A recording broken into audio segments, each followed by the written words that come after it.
그다음에 출애굽기 6장 2절에서 7절 우리 같이 한번 읽어보겠습니다. 시작. 하나님이 모세에게 말씀하여 이르시되 나는 여호와이니라. 내가 아브라함과 이삭과 야곱에게 전능의 하나님으로 나타났으나 나의 이름을 여호와로는 그들에게 알리지 아니하였고 가나안 땅 곧 그들이 거류하는 땅을 그들에게 주기로 그들과 언약하였더니 이제 애굽 사람이 종으로 삼은 이스라엘 자손의 신음소리를 내가 듣고 나의 언약을 기억하노라. 그러므로 이스라엘 자손에게 말하기를 나는 여호와라. 내가 애굽 사람의 무거운 짐 밑에서 너희를 빼내며 그들의 노역에서 너희를 건지며 편팔과 여러 큰 심판들로서 너희를 속량하여 너희를 내 백성으로 삼고 나는 너희의 하나님이 되리니 나는 애굽 사람의 무거운 짐 밑에서 너희를 빼낸 너희의 하나님 여호와인 줄 너희가 알지라. 아멘. 자, 여러분 오늘은 우리 43문 이제 10계명의 머리말이라는 제목으로 우리 살펴볼 텐데, 자, 우리 지난 시간에 배웠던 거 잠시 짚고 넘어가 보면 우리가 10계명을 배우고 있죠. 근데 10계명 하나님의 율법이라고 한다면은 이 율법은 구약 시대 때 하나님이 주신 법이거든요. 그러니까 제사를 어떻게 드려야 되는지, 시민들 간 다툼과 분쟁이 있을 때 어떻게 해결해야 되는지, 의식법도 있고요, 시민법도 있고, 그리고 이 10계명이 있습니다. 그러니까 구약의 율법을 세 개로 딱 세 종류로 나누면 의식법, 시민법, 그리고 10계명, 도덕법입니다. 근데 이게 의식법이나 시민법은 시간이 흐르면서 지금 우리 여기까지 오면서 다 없어졌습니다. 지금 구약 시대 때처럼 성전 지어놓고 제사장 와가지고 뭐 짐승 잡아서 제사 드리고 이렇게 하지 않잖아요. 근데 이 도덕법은 시민법과 의식법 이런 것들은 다 사라졌지만 도덕법인 10계명은 영구한 효력이 있다고 말씀드렸습니다. 10계명은 구약 때 하나님이 주신 말씀이면서도 영구히 효력이 있어서 지금 우리에게도 하나님이 주시는 법입니다. 그래서 하나님이 이스라엘 백성 가운데 구름과 권능과 영광 가운데 불꽃 가운데 나타나셔서 위엄 있는 말씀으로 직접 말씀하신 법이지만 우리도 그 법을 당연히 지켜야 되는 해당되는 법입니다. 그래서 이 율법을 전체적인 율법을 딱 두 강령으로 요약하면 뭐가 된다고 했죠? 한번 따라 하시겠습니다. 하나님 사랑, 이웃 사랑. 하나님 사랑, 이웃 사랑. 그래서 율법은 사랑과 충돌이 될 수가 없습니다.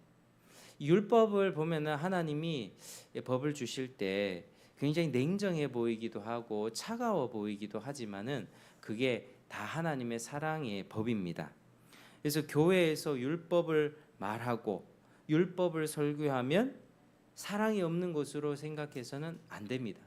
그러니까 율법의 1차적인 이 목적은 뭐냐면은 사람들을 때리는 거거든요.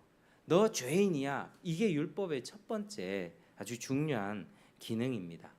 그러니까 이제 하나님 앞에 죄인임을 알아야 자기가 죄를 실토하고 자백하고 회개하고 하나님 믿지 않겠습니까? 그러니까 율법을 통하여는 그걸 드러낸다는 거죠. 그래서 교회에서는 당연히 율법을 설교해야 되고 율법을 통해서 우리가 얼마나 하나님 앞에 죄인인가가 드러나야 됩니다. 내 죄가 폭로돼야 됩니다. 내가 죄인이구나 이것을 알게 돼야 되는 거죠. 문제는 뭡니까? 율법을 지켜야지 구원받는다. 이게 잘못됐다는 거예요. 율법 자체가 잘못된 게 아니고 율법은 하나님이 거룩하고 의롭고 선한 법인데 율법을 지켜야지 구원받아. 이거 해야지 구원받아. 이거는 이 저주받을 사탄의 속삭임이라고 하는 거죠. 우리가 절대로 받을 수 없는 식의 설교입니다. 율법 지켜야지 구원받는다. 이 절대 잘못된 것입니다. 율법을 통해서 우리는 하나님의 거룩함을 배웁니다. 하나님의 선하심, 하나님의 얼마나 의로우심을 배웁니다. 그리고 하나님 앞에 비참한 자신의 모습을 봅니다. 내가 이걸 다 지켜서 구원받을 수 없구나. 이걸 깨달아야 되는 것입니다. 그리고 그리스도를 붙잡게 되죠. 나 대신 율법을 다 이루신 주님을 붙잡는 겁니다. 우리 예수님을 붙잡는다는 것은 나 대신 이루신 것을 붙잡는 거예요. 우리는 스스로 할 수 없기 때문에 예수님이 이루신 것을 우리는 믿음으로 붙잡고, 우리가 예수님을 붙잡으면 나를 의롭다, 나에게도 그 의를 전가해 주신다. 너 의롭다. 너 실제적으로 상태는 의롭지 않지만 믿기 때문에 의롭다 해준다. 이게 칭의입니다. 칭의. 한번 따라하시겠습니다. 칭의, 칭의, 의롭다, 칭해준다, 이런 뜻이죠. 그래서 이 율법은 이렇게 자신을 하나님 앞에 인도하고 그리스도께 인도한다면 바르게 우리가 율법을 설교하고 바르게 사용하는 것입니다. 나아가 율법은요, 그리스도를 믿는 사람들에게 삶의 거룩한 지침입니다. 내가 예수님을 딱 믿습니다. 믿고 천국 간다고 들었습니다. 근데 어떻게 살아야 되는지 아무것도 모르겠어요. 그래, 믿고 천국 간다고 하는데 그럼 뭐 어떻게 살아야 되지? 율법을 배워야 됩니다. 하나님의 율법을 배우고 십계명을 배우면서 하나님 외에 다른 신을 섬기면 안 되는구나. 우상을 섬기면 안 되는구나. 여호와의 이름을 망령되게 부르면 안 되겠구나. 안식일을 잘 지켜야 되겠구나. 그러니까 지금 주일 예배를 잘 지켜야 되겠구나. 거짓말해서는 안 되구나. 구체적으로 내가 어떻게 살아야 가야 될지 하나하나씩 다 가르쳐 주는 게 율법이다라고 하는 것이죠. 그래서 믿는 사람은 율법을 지켜서 구원받기 위해서 그렇게 하는 게 아니라 구원받았기 때문에 율법을 사랑하고 율법을 지켜나가는 것입니다. 자, 그래서 이제 이게 지난 시간에 우리가 살펴봤던 내용인데, 자, 오늘은 드디어 십계명의 머릿말부터 살펴보겠습니다. 이 주보 안쪽에 보시면요, 주보 안쪽에 우리 43문에 있습니다. 43문. 주보 안쪽에 43문. 자, 문 같이 읽겠습니다. 문. 자, 시작. 십계명의 머리말이 무엇입니까? 답. 시작. 십계명의 머리말은 나는 너를 애굽 땅 종되었던 집에서 인도하여 낸 너의 하나님 여호와로라 하신 것입니다. 아멘. 자, 이 머리말에 관해서 얘기하죠. 머리말은 서문입니다. 책을 우리가 딱 읽어도 처음에 서문이 나오죠. 이 책은 이러이러한 목적으로 썼습니다. 이 책을 읽고 도움이 되시길 바랍니다. 이런 머릿말이 서문이죠. 그래서 이 십계명의 머릿말은 서문과다. 그래서 하나님이 뭐 때문에 이 십계명을 주셨는가, 왜 주셨는가 알기 위해서 머릿말을 우리가 살펴보는 게 중요합니다. 이 머릿말을 붙인 이유는 십계명을 말씀하신 하나님과 십계명을 듣는 사람 간의 관계를 먼저 명확하게 규정하고 십계명에 대해서 어떻게 대하며 살 것인지를 십계명의 뜻을 잘 알도록 하려는 것입니다. 그게 그 목적입니다. 자, 우리 머릿말에서는 나는 너를 애굽 땅 종되었던 집에서 인도하여 낸 너의 하나님 여호와로라 하면서 출애굽, 애굽에서 탈출시킨 사건을 출애굽이라고 하죠. 그래서 출애굽을 말하고 있습니다. 그러면 출애굽이 뭔지 알아야 되겠잖아요, 그죠? 출애굽 때 하나님이 하신 일이 뭔지 우리가 그걸 좀 알 필요가 있습니다. 출애굽을 잘 알면 십계명하고 나의 관계도 알 수 있습니다. 근데 이런 걸 모르잖아요. 그러면 십계명은 십계명대로, 나는 나대로, 나의 생활은 나 생활대로 이 따로 국밥이 됩니다. 그러니까 신앙생활은 이렇게 성경의 내용을 통해서 내가 구원받고 내가 이 의미들을 하나씩 배워가면서 나의 하나님이 어떤 분인지, 그분이 주신 법은 뭔지, 내가 그 법에 따라 살아가면서 어떻게 살아가야 되는지 이게 통합이 돼야 되거든요. 그래서 그런 것들을 우리가 잘 알아야 되는 것입니다. 자, 오늘 우리가 읽었던 출애굽기 6장 2절부터 우리 7절까지 읽었는데, 자, 여기서 하나님의 큰 뜻은 뭐냐면요, 출애굽입니다. 내가 애굽 사람의 압제하는 손에서 이스라엘 자손을 구원할 거다. 애굽 바로의 손에서 이스라엘을 구원할 거다. 그들에게 자유를 줄 것이다. 자, 특별히 이제 6절에 보면 마지막 부분에 속량하여 이렇게 얘기하거든요. 속량. 속량은 구속입니다. 구속. 속량은 이제 구속. 노예를 노예 시장에서 값을 주고 사서 자유롭게 한다는 거예요. 노예는 자유가 없잖아요. 근데 돈을 주고 그 노예를 사서 너 이제 자유야. 이게 속량이라는 거예요. 그래서 이스라엘 백성을 하나님이 속량시킨다. 이스라엘 백성에게 자유를 준다. 이 뜻입니다. 자, 이스라엘 백성이 우리가 오전에는 창세기를 배우고 있는데 이스라엘 백성이 요셉이 애굽 총리로 있을 때 이제 거기 가서 처음으로 양식도 없고 이제 나중에 오늘 44장까지 살펴봤는데 나중에 되면요. 이제 그 가족들이 다 애굽으로 내려와요. 먹을 게 전혀 없고 요셉의 통치하에 요셉의 호의로 그렇게 한쪽 고센 땅이라고 하는 곳에서 이제 서로 섞이지 않는 가운데 이스라엘 백성들이 거기서 지내게 됩니다. 근데 편안하게 처음에는 편안하게 살았어요. 호의도 받고 왜 바로가 요셉을 인정해 줬으니까요. 바로 왕이 요셉을 높여 줬으니까 요셉이 가족이 왔다 하니까 막 웰컴하는 거예요. 환영해주고 맞아주고 잘 대접해라 해주고 그러니까 잘 살았는데 시간이 이래 흐르니까 어떻게 됐냐면 종이 되었습니다. 이 백성들이 너무 많아지니까요. 처음에 70명이 왔는데 이 시간이 흐르면서 몇 백만으로 막 이렇게 나라가 돼 버리니까 이제 애굽 입장에서는 부담이 되는 거예요. 사람 머릿수가 많아지니까 이 사람들이 우리에게 위협이 되겠다라고 생각을 해서 이 애굽의 바로 왕이 그들에게 지푸라기 주면서 벽돌 만들라고 하고 공사 밥도 제대로 안 주면서 막 성을 짓는 공사에 작업하라고 하고 막 노예로 부려먹기 시작하는 거예요. 그래서 이제 종이 되어 버렸습니다. 자유도 없고 이제 옛날에 하나님을 믿었던 그 기억도 없어지고 사람답게 살지도 못하고 종살이를 하는데 도저히 자기 힘으로는 뛰쳐나올 수가 없는 거예요. 여러분 감옥에 갇혀 있고 누군가 나를 노예로 부리는데 가스라이팅 돼가지고 나는 노예야 이러고 있는데 자기 스스로 탈출할 수 있겠습니까? 이 사람들은 전혀 그렇게 하지를 못했습니다.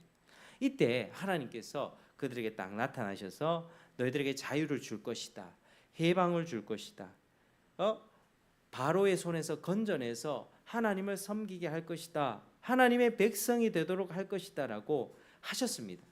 그래서 출애굽기의 내용을 보면 하나님이 이 약속을 하신 다음에 이 약속을 이루어 가시는 내용입니다. 그래서 바로가 안 된다. 하나님이 누군데 내가 너희를 보내주겠냐.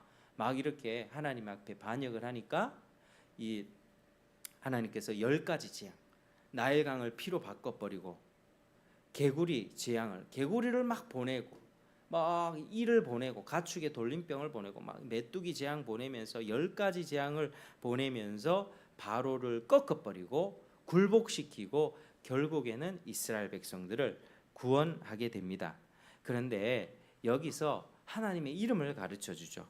자, 2절에 뭐라고 얘기합니까? 나는 누구라고 합니까? 여호와이니라. 나는 여호와이니라. 하나님 모세에게 나는 여호와다 이렇게 말씀을 하죠. 자, 그런데 3절에는 자, 내가 아브라함과 이삭과 야곱에게 무슨 하나님으로 나타났다? 전능의 하나님. 전능은 모든 것을 다 할 수 있다. 불가능이 없다는 뜻인데 자, 내가 옛날에 아브라함 시대 때는 전능한 하나님으로 나타났다. 불가능이 없는 하나님으로 나타났지만 지금은 여호와라는 이름으로 나타낼 것이다. 너희들에게 보여줄 것이다. 내가 출애굽을 통해서 내가 여호와라는 사실을 너에게 밝히 보여줄 것이다 라고 그렇게 말한 겁니다. 자, 그러면 전능의 하나님, 아브라함 시대 때에 전능의 하나님으로 나타났다 할 때 이 전능의 하나님이 어떤 뜻인가 우리가 살펴봐야 됩니다. 자, 창세기 17장에 보면요. 아브라함이 99세 때 여호와께서 아브라함에게 나타나세요. 그리고 그에게 나는 전능한 하나님이니 너는 내 앞에서 완전하게 행하라. 나는 불가능이 없는 하나님이니 너는 내 앞에서 죄를 짓거나 꼼수를 부리거나 다른 행동을 하지 마라. 내가 말한 내 법대로만 하면 다 된다. 하나님이 전능의 하나님으로 가르치셨습니다. 그리고 이제 언약도 세우고요. 언약 백성의 표인 할례도 시행했고요. 이름도 바꿔주셨습니다. 그 아내의 이름을 사레에서 사라로 이름도 바꿔주시고 또 아브람 이름도 아브라함으로 이름을 바꿔주시고 그 이름의 의미가 사라는요 여주인이란 뜻입니다. 많은 사람의 여주인. 그리고 아브라함은 많은 열국의 아버지. 한 사람의 아버지가 아니라 많은 민족의 아버지라는 이름으로 이름을 바꿔주셨습니다. 그래서 그때 아브라함의 나이가 몇 살이었냐면요. 아브라함이 99세, 사라는 90세. 그러니까 거의 할머니 아니겠습니까? 나이가 많아서 늙었던 나이인데 실제로 아들이 없었습니다. 하나님이 자손을 많이 줄이라고 약속했는데 많은 자손은 그냥 아들 한 명도 낳지 못하고 있으니 현실적으로 이게 아들 낳는 게 불가능한 일이었죠. 그때 하나님이 나타나셔서 내가 전능한 하나님이니 너는 내 앞에서 완전 나를 믿고 따라오기만 하면 된다. 이 말씀을 하셨어요. 그래서 하나님이 전능한 하나님으로 계시한 다음에 진짜로 1년 후에 아브라함이 1년 후에 100세가 되었을 때 진짜 이 아이가 태어났습니다. 그 이삭이죠. 이삭. 지금 뭐 밖에 이삭 토스트 뭐 이런 거 있는데 이 이삭이 그 이삭입니다. 그러니까 이삭 실제로 하나님께서 할아버지의 아기를 낳을 수 없는 할아버지의 태를 살려주셔서 할아버지 할머니의 태를 살려주셔서 아들을 주셨습니다. 그게 이삭이었습니다. 그래서 전능한 하나님의 의미는 하나님과 언약을 맺은 하나님의 백성에게 힘이 되시고 그 백성을 도와주시는 하나님이시다. 하나님이 도우시면 그 백성에게 꼭 있어야 할 것이 있게 된다. 그렇게 해주시는 하나님이시다. 이런 뜻입니다. 그래서 하나님은 꼭 필요한 도움을 주시는 분이라는 것을 우리가 잘 알 수가 있습니다.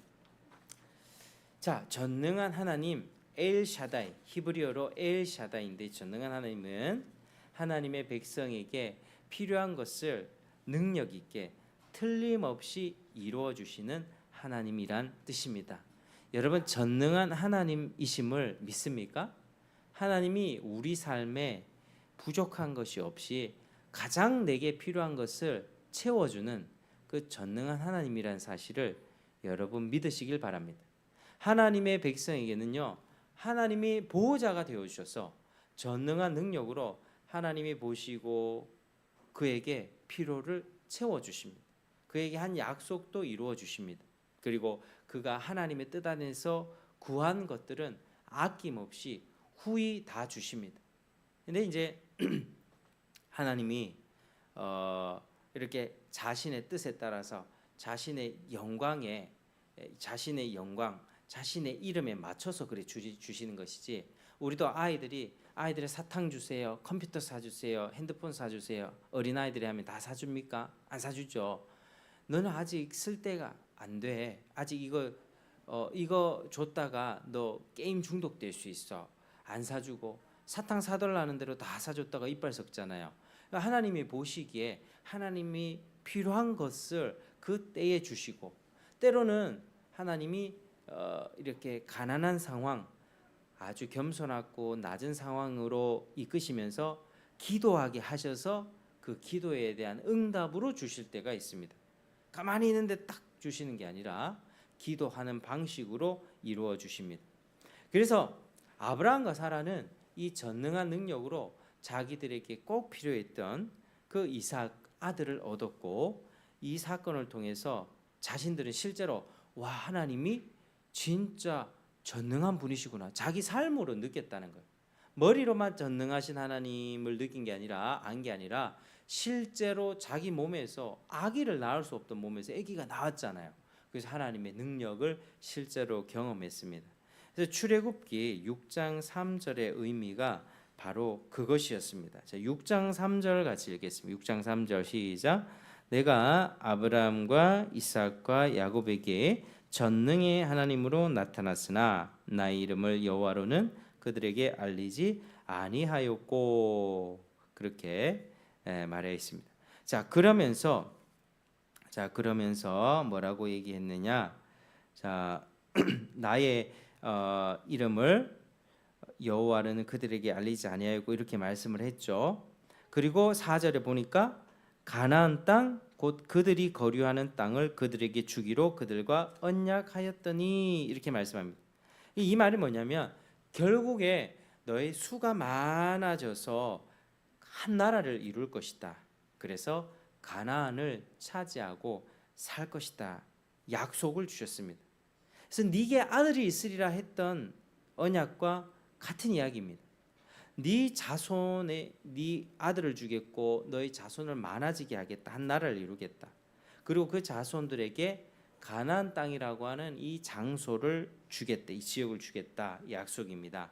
그래서 하나님께서는 이제 그 말씀대로 그들을 애굽에서 이끌어내서 어디로 인도해 갑니까? 애굽에서 이끌어내서 가나안 땅으로 그 주겠다고 하는 그 땅으로 이제 인도하여 내시는 것입니다. 자, 그러므로서 하나님이 여호와시다. 하나님이 전능하시면서도 하나님은 여호와시다는 사실을 증명해 주실 것입니다.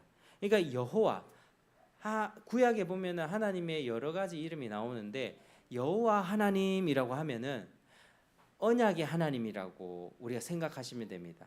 하나님이 나에게 약속 주시고 내가 그 약속을 믿고 따랐을 때 하나님의 백성이 되고 하나님과의 의미 있는 이 연합된 관계가 되어서 하나님이 나를 지켜 보호해 주시는 하나님과 하나님의 백성의 그 관계, 그걸 표현할 때 여호와 하나님이라고 부르는 것입니다. 하나님은 아브라함에게 그 후손이 이방에서 객이 되어서 나그네가 되어서 종살이를 할 텐데 하나님이 건져내서 가나안 땅을 주고 또 나는 너희 하나님이 되고 너희는 내 백성이 될 것이다. 이 약속을 미리 주셨는데 이제 이거는 400년 전에 이 약속을 주셨거든요. 400년 전에 아브라함에게 이미 출애굽을 약속해 주셨습니다.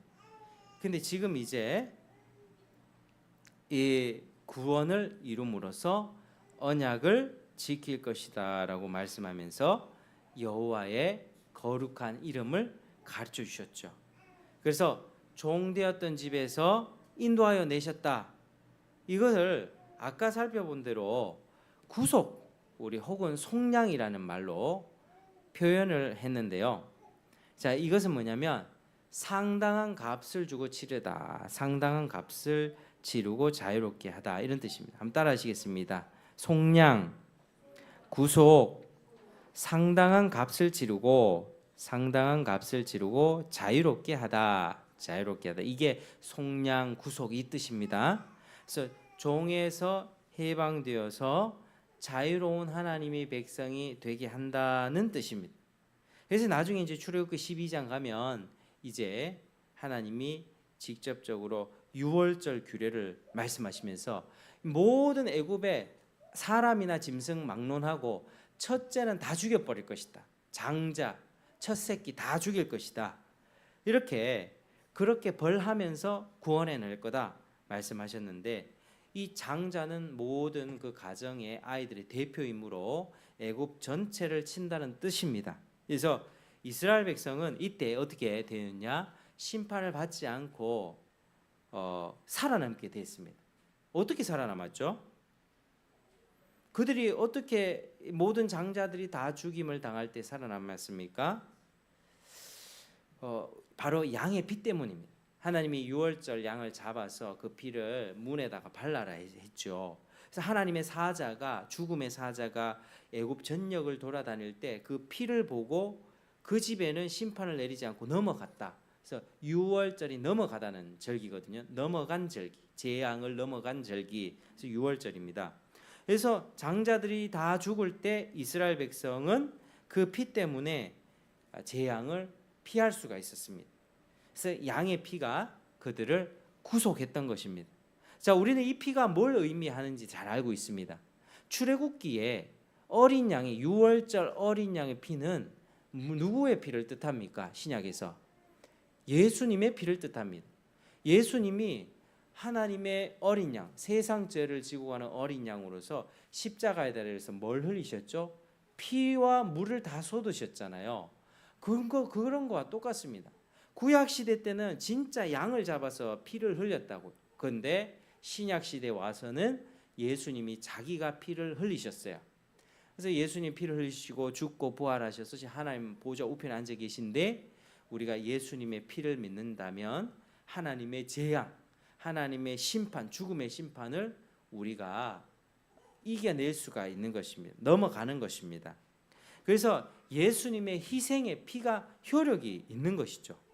그래서 이것은 구약 시대의 지금 이 시간의 관점으로 봤을 때 나중에 일어날 일이긴 한데, 구약에서는 이미 이런 식으로 유월절에 양을 잡도록 해서 피의 희생을 가르쳐 줬습니다. 피를 흘려야지 구원받는다. 피를 흘려야지 죄를 용서받는다. 이 구약 백성들은 자기들의 실생활을 통해서, 이 양은 어디서 온 양입니까? 자기가 키우던 양이었거든요. 자기가 키우던 양을 잡아가지고 피를 흘려야 죄를 용서받는 것을 실제로 배웠습니다. 그래서 이스라엘 백성들은 그걸 잘 알고 있었고, 때가 되어서 예수님이 자기가 피를 흘리셨죠. 그래서 구약 시대에 이스라엘 백성도 예수님의 그 피의 공로로, 예수님의 피로 말미암아 구속을 받은 거예요. 우리도 지금 예수님을 믿으면 우리가 구속받죠. 속량 받습니다. 자유롭게 됩니다. 하나님의 백성이 되죠. 구약 백성도 마찬가지로 그렇게 됐습니다. 결국에는 근본적으로 그들과 우리는 모두 동일하게 하나님의 은혜로 구원을 받아서 하나님의 백성이 된 것입니다. 여호와 하나님이 우리 하나님이고, 우리는 그의 구속을 받아 그의 백성이 되고 그의 소유가 된 것입니다. 자, 여러분, 구속이라고 할 때는요, 구속은 값을 주고 값을 치르고 자유를 준 거잖아요. 자, 자유롭겠지만 이제 그 자유가 뭡니까? 자기 마음대로, 나 이제 자유 얻었으니 나 마음대로 살 거야, 죄도 다시 지고, 이게 아니라는 거예요.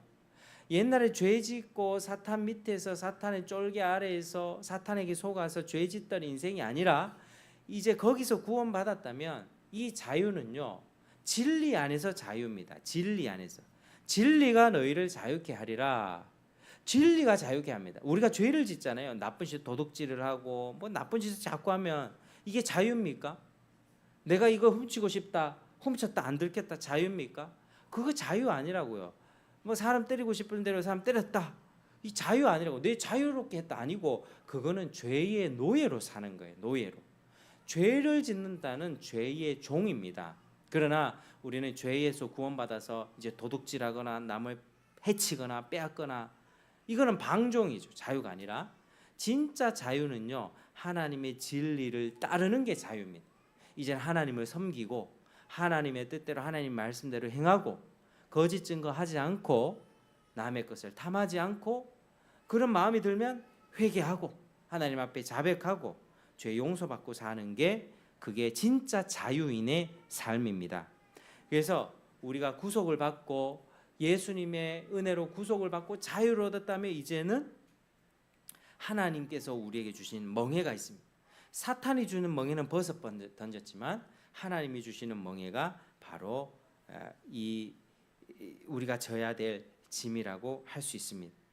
그래서 하나님의 백성이 된 것은 정말로 자유를 얻은 것입니다. 왜냐하면 사탄으로 인하여서 죄와 사망으로 우리 지옥 갈 수밖에 없는데, 우리는 거기에서 벗어났다니까요. 완전히 자유로워졌습니다. 그래서 결국 우리는 사탄의 것이 아니라, 원래는 사탄에게 속아서 살아갔지만 사탄의 것이 아니라 하나님의 것이 되고, 나는 하나님의 백성이 되고 하나님의 소유가 되고, 그렇게 사는 것입니다. 내가 내 게 아닙니다. 내 자유를 얻었으니까 내 마음대로 살고 내 마음대로 말하고 내 마음대로 행동하고가 아니라 하나님의 뜻대로 말하고 하나님의 뜻대로 행동하고, 그게 진짜 자유인의 모습이고 하나님의 소유가 된 백성들의 모습입니다. 자, 여러분 우리가 출애굽기를 통해서 이 십계명의 머릿말을 우리가 좀 배워봤는데 하나님의 백성을 구속했는데 그것은 하나님의 말씀을 듣고 하나님의 말씀에 순종하고 사는 하나님의 백성이 되도록 하셨다. 하나님의 것, 하나님의 소유가 되게 하셨다는 뜻입니다. 이게 십계명의 머리말을 우리가 이렇게 이해할 수가 있습니다. 여러분 출애굽할 때 바로의 손에서 건짐 받았으면 이제 자유롭게 내 마음대로 살게 되니 아니라 이제는 바로 밑에서 고통받던 인생이 하나님을 섬기고 하나님을 사랑하고 그 진리대로 이웃을 사랑하는 그 삶으로 변화되는 것입니다. 그게 하나님이 원하시는 거예요. 자 말씀 읽겠습니다. 하나님의 은혜로 구원받은 백성들에게는 의무와 책임이 따릅니다. 여러분 십계명을 따르는 것이 바로 그 의무와 책임을 다하는 것이죠. 먼저는 우리가 하나님 앞에서 항상 우리가 기억해야 될 것이 나의 죄악의 비참함, 내가 얼마나 하나님 앞에 비참한 존재인가, 하나님이 그 가운데 얼마나 크신 은혜를 베풀어 주셨는가 우리가 깊이 생각하고 그 은혜에 감사하는 저와 여러분 되시기를 주의 이름으로 축복합니다. 우리가 그 은혜에 충분히 감격할 때 십계명이 부담스럽지가 않고 하나님 말씀대로 살아가야지, 진정한 자유인의 길로, 옛날에 죄 짓고 죄의 짜릿함을 짓고 도망 다니던 인생이 아니라 죄를 짓고 그걸 감추고 들키면 어떡하지 하는 조마조마한 인생이 아니라 하나님이 주시는 진짜 자유와 해방과 평안과 기쁨의 길이 우리 앞에 펼쳐져 있습니다. 우리가 그런 삶을 살게 되시기를 주의 이름으로 축복합니다. 하나님 아버지 감사합니다. 오늘도 우리에게 이 귀한 말씀 주셨사오니 십계명의 머리말을 살펴보면서 우리가 주님의 은혜로 구원받아서 예수님의 공로로 그 피의 은혜로 구원받아서 이제 하나님의 소유가 되었고 하나님의 말씀에 순종하는 존재가 되었음을 배웠습니다. 하나님 자유, 진정한 자유는 진리를 따르는 것입니다. 진리를 따르고 말씀을 따르고 그래서 우리 앞에 생명의 길, 평안의 길을 갈 수 있도록 은총을 베풀어 주시옵소서. 감사하며 예수님 이름으로 기도드립니다. 아멘.